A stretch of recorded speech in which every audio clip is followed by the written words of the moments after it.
Assalamualaikum warahmatullahi wabarakatuh. Yang terhormat dosen penguji, yang terhormat dosen pembimbing 1, Prof. Dr. Koryo Hana MM, yang terhormat dosen pembimbing 2, Dr. Ina Parlina MBA. Perkenalkan, nama saya Imelda Bila Clarissa dengan NIM 17106221117, merupakan mahasiswi program studi S1 Bisnis Digital Fakultas Ekonomi dan Bisnis Universitas Negeri Jakarta. Pada kesempatan ini, saya akan memaparkan hasil penelitian dengan judul faktor-faktor yang memengaruhi Continuous Intention to Use Bank Digital X melalui Satisfaction. Baik, untuk latar belakang penelitian ini diambil dari beberapa sumber, yaitu menurut OJK tahun 2021 mengatakan bahwa penguatan digitalisasi itu merupakan hal yang penting khususnya bagi industri perbankan di Indonesia. Lalu, sumber dari Market Research Indonesia mengatakan bahwa 13% masyarakat itu aktif memakai bank digital. Dan diketahui bahwa transaksi perbankan digital itu meningkat dari 1.373.663 di tahun 2023 menjadi 1.929.33 juta di tahun 2024.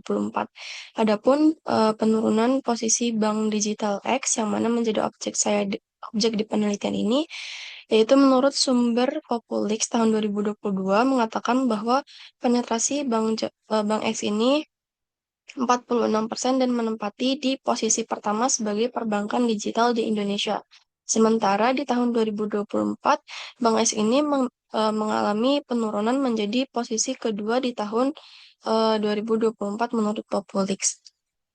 Selanjutnya untuk tantangan Bank Digital X ini, yang pertama, layanan digital itu dirasa tidak mampu mendukung kenyamanan transaksi nasabahnya. Yang kedua, adanya gap antara harapan awal dan realita pengguna aplikasi. Dan yang ketiga, ketidakpuasan nasabah terhadap aplikasi Bank Digital X.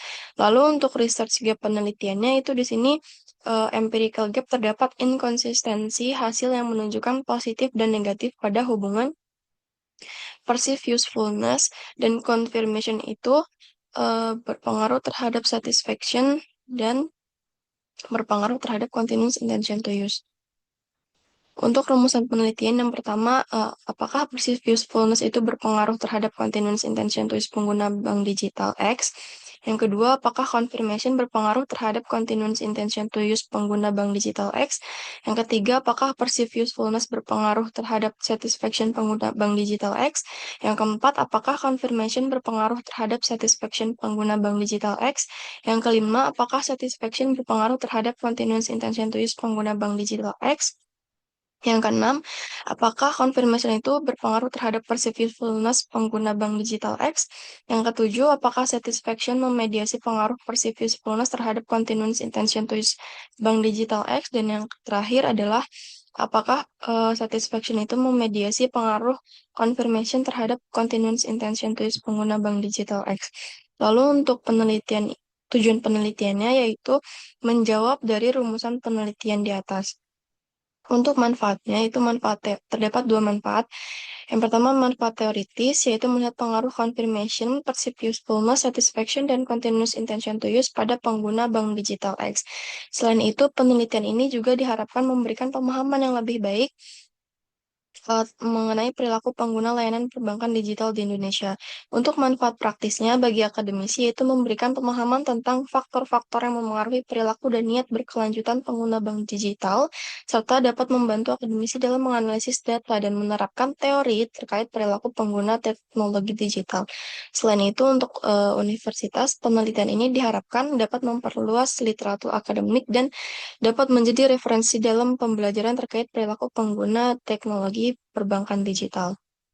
Untuk teori pendukung, di penelitian ini menggunakan expectation confirmation model yang merupakan suatu kerangka teoritis yang diciptakan oleh Batterjee tahun 2001, yang dimana penelitian tersebut tujuannya untuk mengetahui perilaku keberlanjutan penggunaan sistem informasi. Nah, model ECM tersebut diadaptasi berdasarkan Expectation Confirmation Theory atau ECT yang bersumber dari studi mengenai perilaku konsumen dan dipadukan dengan menggunakan teori pendukung serta temuan empiris dari penelitian sebelumnya mengenai pemanfaatan sistem informasi.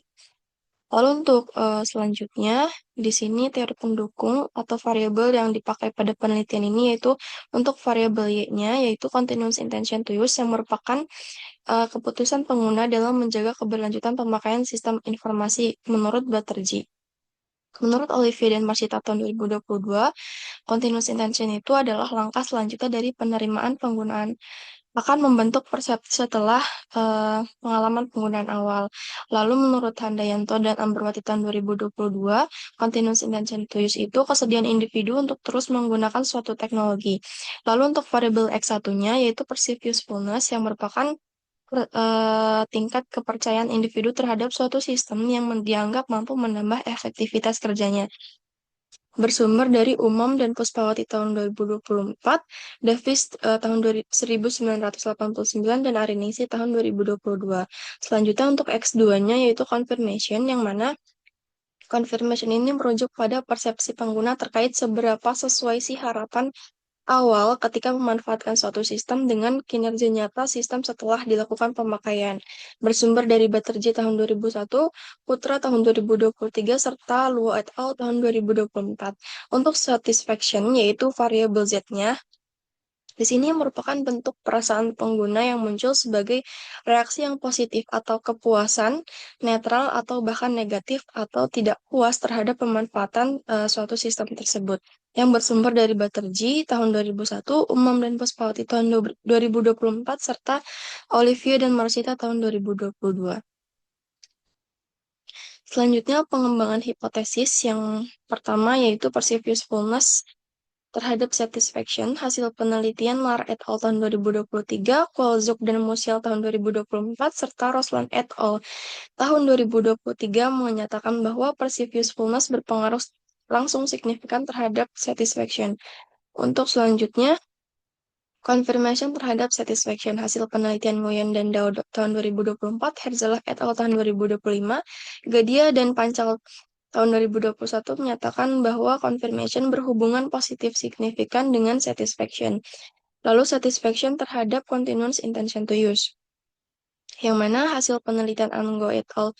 Tahun 2025, Akdim et al. Tahun 2022, serta Arifin et al. Tahun 2021 menyatakan bahwa satisfaction itu berpengaruh positif terhadap continuous intention to use.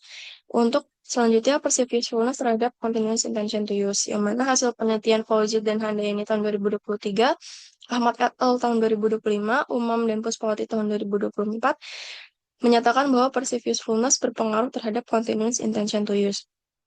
Selanjutnya, confirmation terhadap continuous intention to use.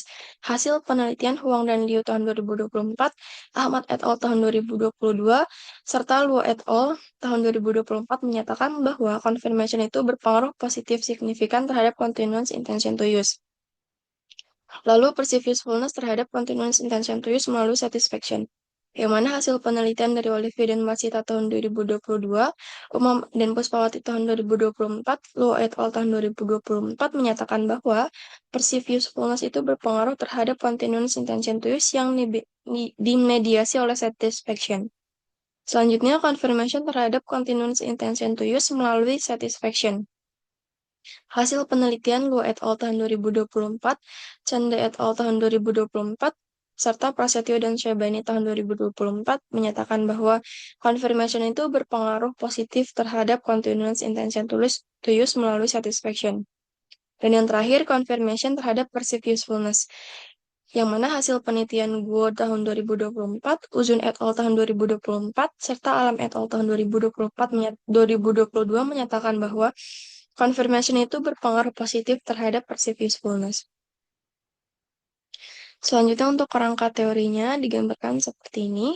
Untuk hipotesis pertama yaitu perceived usefulness berpengaruh terhadap satisfaction pengguna bank digital X. Yang hipotesis kedua, confirmation berpengaruh terhadap satisfaction pengguna bank digital X.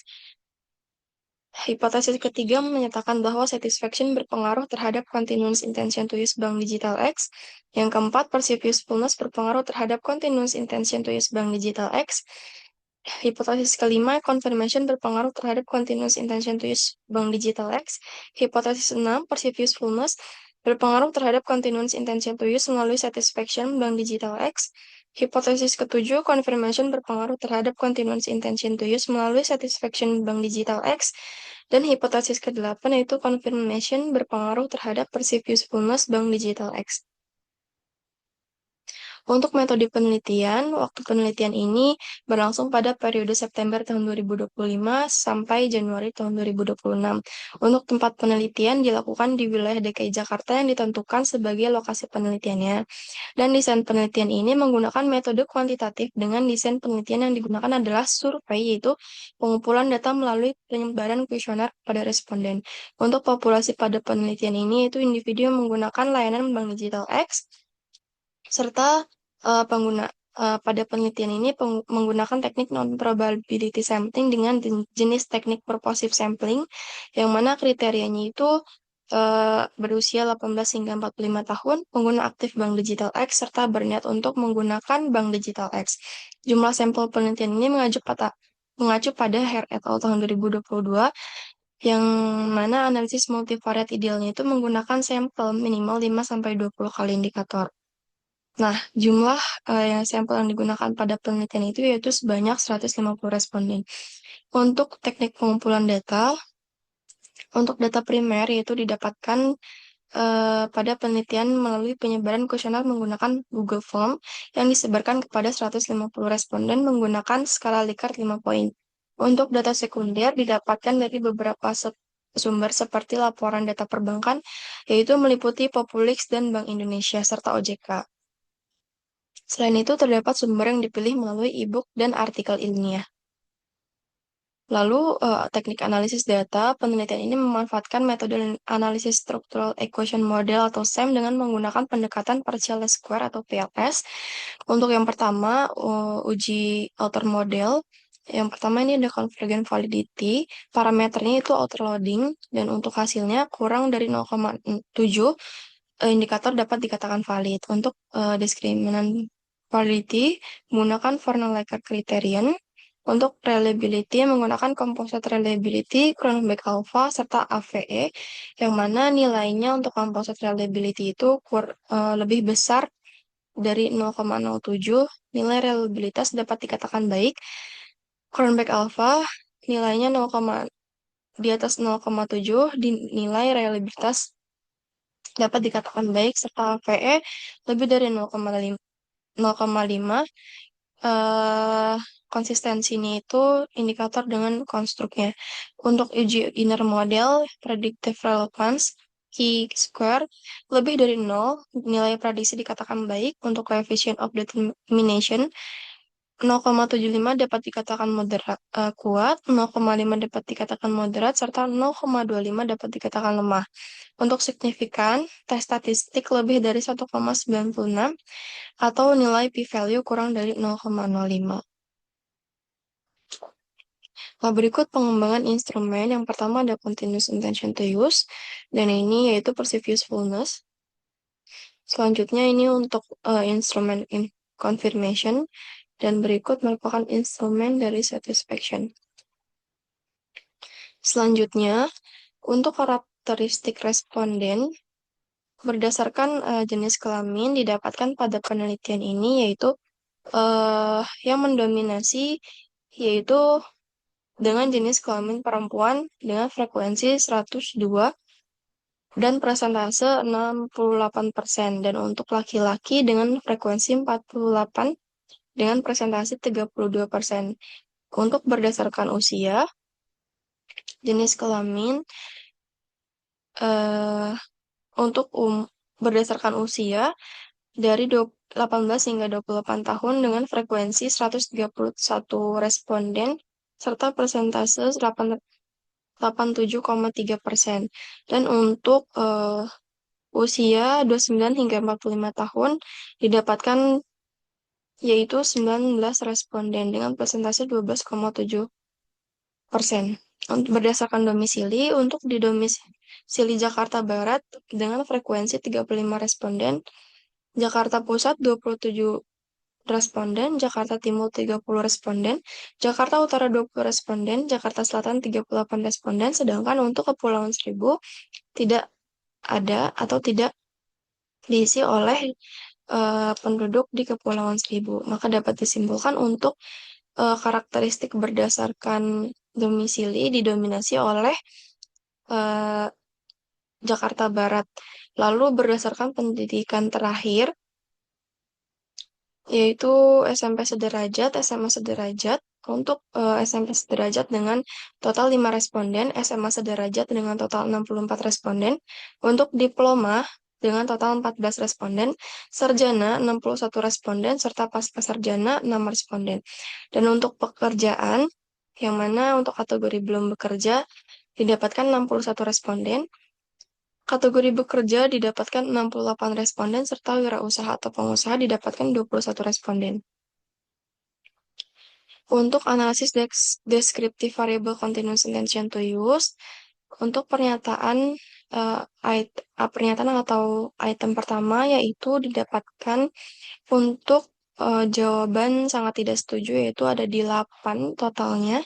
Untuk tidak setuju ada di 8 responden, ragu-ragu di 6 responden, setuju ada di 74 responden, serta sangat setuju 54 responden. Dan ditentukan MN itu 4,02. Untuk instrumen kedua, sangat tidak setuju di 6 responden, tidak setuju sebanyak 11 responden yang menjawab, ragu-ragu sebanyak 14 responden, sangat setuju sebanyak 65 responden yang menjawab, sangat setuju 65 responden yang menjawab, sangat setuju 54 responden yang menjawab. Sehingga MIAN yang didapatkan itu 3,96. Untuk instrumen yang ketiga, sangat tidak setuju didapatkan 7 responden, tidak setuju didapatkan jumlah jawaban yaitu 9. Untuk ragu-ragu didapatkan jumlah jawaban yaitu 12. Untuk setuju didapatkan jawaban 66 dengan totalnya. Dan sangat setuju didapatkan total jawaban yaitu 56 responden, sehingga MIAN yang didapatkan yaitu 4,02. Untuk instrumen terakhir, sangat tidak setuju dengan total jawaban 9, tidak setuju dengan total jawaban 6, ragu-ragu dengan total jawaban 10, setuju dengan total jawaban 71, serta sangat setuju dengan total jawaban 54. Sehingga MIAN yang didapatkan yaitu 3,98. Untuk TCR itu target capaian responden. Untuk instrumen pertama itu 80%, instrumen kedua 79%, instrumen ketiga 80%, serta instrumen terakhir 80%.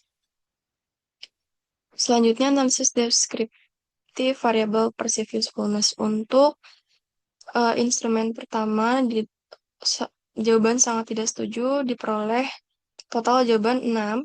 Untuk tidak setuju dengan total jawaban 9, ragu-ragu dengan total jawaban 4, setuju dengan total jawaban 102, serta sangat setuju dengan total jawaban 29. Sehingga didapatkan MIAN yaitu 3,86. Dengan total capaian responden yaitu 77%. Untuk instrumen kedua yaitu dengan total jawaban sangat tidak setuju yaitu 4, total jawaban tidak setuju 11, total jawaban ragu-ragu 9, total jawaban setuju 52, serta total jawaban sangat setuju 72, sehingga MIAN yang didapatkan yaitu 4,07 dengan total capaian responden yaitu 81%. Untuk instrumen kedua, total jawaban sangat tidak setuju yaitu 7, total jawaban tidak setuju itu 6, total jawaban ragu-ragu 7, total jawaban setuju 84, serta total jawaban sangat setuju 46, sehingga didapatkan MIAN 3,98 dan total capaian responden yaitu 80%. Dan untuk instrumen terakhir, total jawaban tidak setuju didapatkan berjumlah 7, total jawaban tidak setuju yaitu 9, total jawaban ragu-ragu yaitu 11, total jawaban setuju yaitu 68, serta total jawaban sangat setuju yaitu 55 dengan MIAN yang didapatkan yaitu 3,99 dengan total capaian responden yaitu 80%. Selanjutnya untuk analisis deskriptif variabel confirmation, untuk item pertama total jawaban sangat tidak setuju yaitu 8, tidak setuju 7, ragu-ragu 11, sangat setuju 75, sangat setuju 49 dengan MIAN yang didapatkan yaitu 3,97. dan total capaian responden yaitu 79%. Untuk instrumen kedua yaitu total jawaban sangat tidak setuju 8, tidak setuju 8, ragu-ragu total jawaban 9, setuju total jawaban 65, serta sangat setuju total jawaban 60, sehingga MIAN yang didapatkan itu 4,07 dan total capaian responden yaitu 81%. Dan untuk item terakhir yaitu sangat tidak setuju dengan total jawaban 8, tidak setuju total jawabannya 6, ragu-ragu total jawabannya 6, setuju 65 total jawabannya, serta sangat setuju 65 dengan total MIAN yaitu 4,09 dan tingkat capaian respondennya itu, target capaian respondennya itu 82%. Dan yang terakhir untuk variable satisfaction untuk item pertama dengan total jawaban sangat tidak setuju yaitu 9, tidak setuju itu 4, ragu-ragu 13, setuju 80, sangat setuju 44 sehingga MIAN yang didapatkan yaitu 3,89 dengan total capaian responden yaitu 78%. Untuk item kedua, total jawaban sangat tidak setuju itu 9, tidak setuju 6, ragu-ragu 10, setuju 64, serta sangat setuju 61, sehingga MIAN yang didapatkan itu 4,06 dengan total capaian responden yaitu 81%. Untuk item ketiga yaitu total jawaban sangat tidak setuju 4, tidak setuju 13, ragu-ragu 10, setuju 67, sangat setuju 56 dengan MIAN 4,03 dan total capaian responden yaitu 81%. Dan item terakhir, total jawaban sangat tidak setuju itu 7, total jawaban tidak setuju 8, ragu-ragu 6, setuju 57, serta sangat setuju 72, sehingga MIAN yang didapatkan yaitu 4,15 dengan target capaian responden yaitu 83%.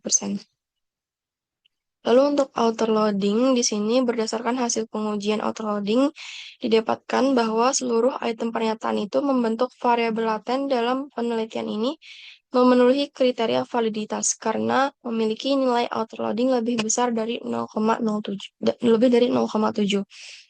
Untuk cross-loading, hasil pengujian menunjukkan bahwa seluruh indikator itu memiliki nilai cross-loading tertinggi pada konstruk yang diukurnya dibandingkan dengan konstruk lain.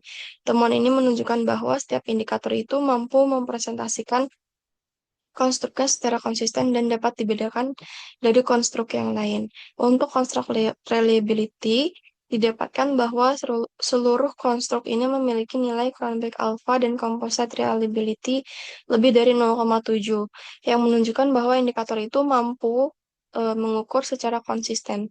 Selain itu, nilai FVE seluruh konstruk lebih dari 0,5, yang menandakan bahwa variance indikator ini sebagian besar dapat dijelaskan oleh konstruk laten. Untuk coefficient of determination, hasil pengujian R-square menunjukkan bahwa constructive usefulness memiliki nilai R-square sebesar 0,768 yang termasuk dalam kategori kuat atau moderat. Construct satisfaction memiliki nilai R-square sebesar 0,878 yang berada pada kategori kuat, dan construct continuous intention to use memperoleh nilai R-square sebesar 0,855 yang juga dikategorikan kuat. Untuk hasil pengujian Q-square menunjukkan bahwa seluruh variabel endogen itu memiliki nilai Q-square lebih dari 0, yaitu perceived usefulness sebesar 0,711, satisfaction sebesar 0,794, dan continuous intention to use sebesar 0,82, yang menandakan bahwa model penelitian ini memiliki predictive relevance yang baik dalam menjelaskan variabel yang dipengaruhinya. Lalu untuk uji hipotesis langsung. Untuk perhitungan multikolinearitas atau VIF yang menunjukkan hasil bahwa seluruh indikator itu memiliki nilai VIF di bawah batas toleransi dengan rentang 1,976 hingga 3,054. Hal ini mengindikasikan bahwa tidak terdapat permasalahan multikolinearitas antar indikator pada seluruh konstruknya. Dengan demikian, model penelitian dinyatakan stabil dan layak digunakan untuk analisis struktural. Lalu untuk uji hipotesis langsung atau direct, didapatkan bahwa hipotesis 1, perceived usefulness terhadap satisfaction, berpengaruh signifikan. Sejalan dengan penelitian Ningram dan Budiani tahun 2023, Roslan et al. Tahun 2023, serta Koolzoek dan Musil tahun 2024.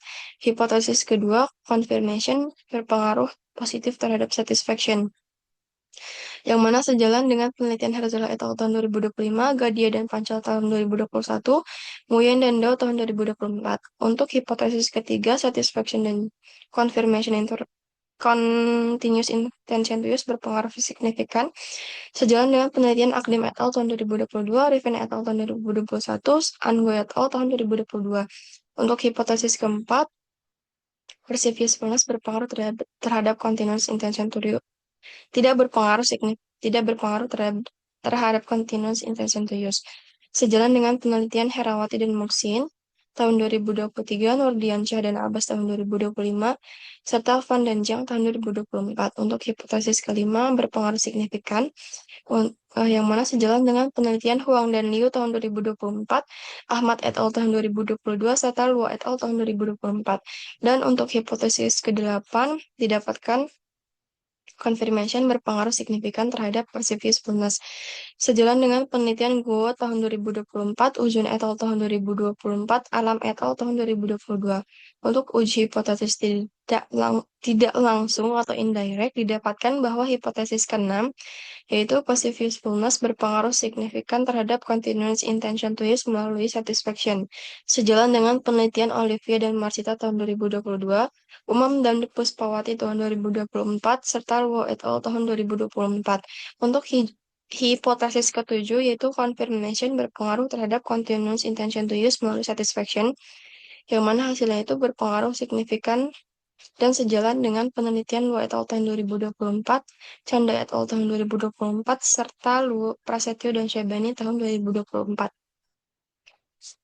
Untuk model struktural dan output didapatkan yaitu pada seperti gambar yang tertera. Selanjutnya untuk output, yang pertama ini pada halaman ini berperan sebagai pengantar sistem sebelum pengguna dialihkan ke halaman login. Nah, selain itu sebagai elemen visual yang mana halaman splashpad ini berfungsi untuk menciptakan kesan profesional dan modern sehingga mampu menciptakan kepercayaan awal pengguna sebelum memasuki proses autentikasi. Lalu yang kedua untuk halaman login, yaitu di sini berperan sebagai sistem autentikasi yang bertujuan menjaga keamanan akses pengguna ke dalam aplikasi NeoPay. Untuk yang ketiga, halaman ini berperan sebagai pengantar sistem sebelum pengguna itu dialihkan ke halaman login. Untuk halaman beranda ini diciptakan untuk pengguna agar mempermudah melihat dan menggunakan fitur yang ada di NeoPay. Untuk selanjutnya, halaman riwayat transaksi berfungsi untuk menampilkan seluruh aktivitas transaksi yang telah dilakukan oleh pengguna secara kronologis. Dan untuk selanjutnya yaitu eh, proses pembayaran ini untuk semua fitur seperti transfer, top up, serta bayar yang dirancang untuk menyajikan ringkasan pembayaran setelah pengguna menentukan jenis layanan mana serta menginput nominal pembayarannya. Lalu untuk halaman profil dan pengaturan digunakan sebagai media pengelolaan akun pengguna pada aplikasi NeoPay. Dan untuk yang terakhir yaitu terdapat halaman bantuan dan feedback yang berfungsi sebagai sarana penyedia informasi dan penanganan kendala pengguna. Selanjutnya untuk kesimpulannya yaitu perceived usefulness di sini berpengaruh positif dan signifikan terhadap satisfaction yang menunjukkan bahwa peningkatan manfaat aplikasi itu dapat mendorong kepuasan pengguna Bank Jago. Untuk yang kedua, confirmation berpengaruh positif dan signifikan terhadap satisfaction yang menegaskan bahwa kepuasan itu terbentuk dari kesesuaian antara ekspektasi dan pengalaman penggunaan. Untuk satisfaction berpengaruh positif dan signifikan terhadap continuous intention to use sehingga kepuasan memperkuat niat penggunaan berkelanjutan. Yang keempat, perceived usefulness tidak berpengaruh langsung terhadap continuous intention to use yang mengindikasikan bahwa manfaat fungsional saja belum cukup tanpa pengalaman yang memuaskan. Yang kelima, confirmation berpengaruh positif dan signifikan terhadap continuous intention to use yang menunjukkan bahwa terpenuhinya ekspektasi mendorong niat penggunaan berkelanjutan. Yang keenam, confirmation berpengaruh positif dan signifikan terhadap perceived usefulness yang menunjukkan bahwa persepsi manfaat terbentuk dari pengalaman sesuai harapan. Selanjutnya, satisfaction memediasi pengaruh perceived usefulness terhadap continuous intention to use sehingga manfaat aplikasi itu mendorong niat berkelanjutan melalui kepuasan. Dan yang terakhir, satisfaction tidak memediasi pengaruh confirmation terhadap continuous intention to use karena kesesuaian harapan hingga pengalaman itu sudah cukup mendorong niat penggunaan secara langsung. Untuk implikasi, terdapat implikasi teoritis.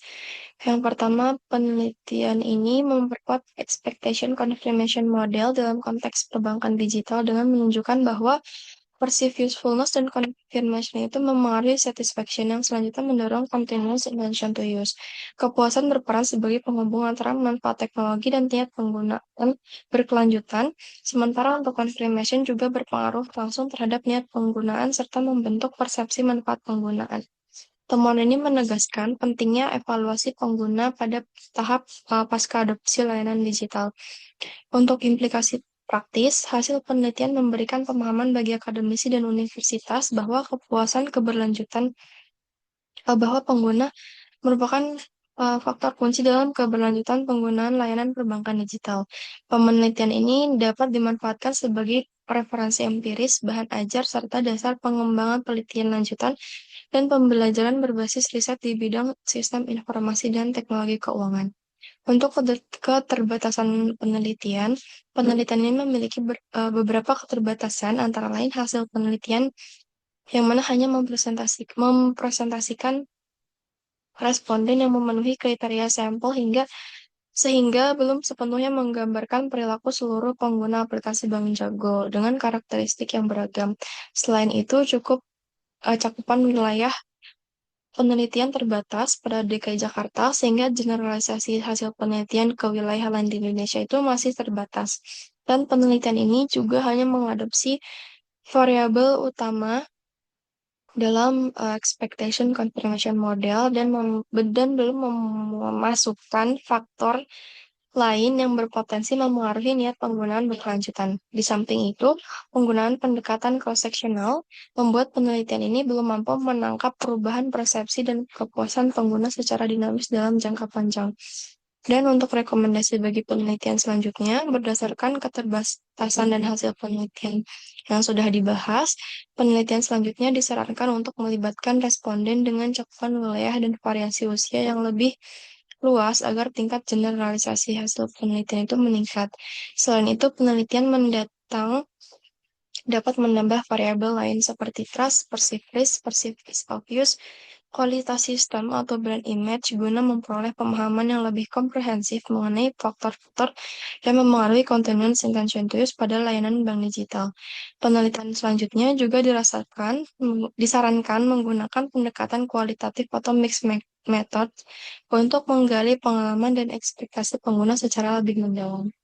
Baik, terima kasih. Sekian presentasi hasil penelitian saya. Kurang lebihnya mohon maaf. Wassalamualaikum warahmatullahi wabarakatuh.